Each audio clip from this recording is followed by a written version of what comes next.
eu quero pregar em tal canto, ou o senhor já está satisfeito assim com o que o senhor já conquistou? Assim, espiritualmente, ser cada dia mais parecido com Jesus, eu acho que esse é o nosso maior desafio, esse é o nosso grande chamado, que até aquela ideia do Jesus Copy, né? Ser uma cópia de Jesus, né? Que é Romanos 8, 29 e 30, quando Paulo diz que Deus nos predestinou para ser conforme a imagem do seu Filho Jesus, né? Então, meu propósito espiritual é cada dia ser parecido com Jesus. Esse é o nosso grande desafio, a gente está muito longe ainda disso. Mas, assim, ministerialmente, é ser cada vez mais uma referência. Um dos textos assim que eu me baseei, assim, Vitor, foi 1 Timóteo 4,12, porque você é da Assembleia de Deus também.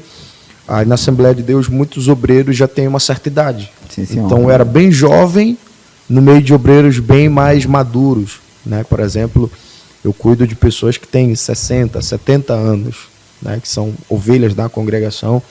E como lidar com esse tipo de pessoas, né?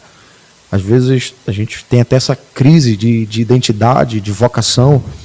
E foi quando eu comecei a ler a primeira carta de Paulo a Timóteo, que é uma carta pastoral, de um pastor mais velho a um pastor mais novo.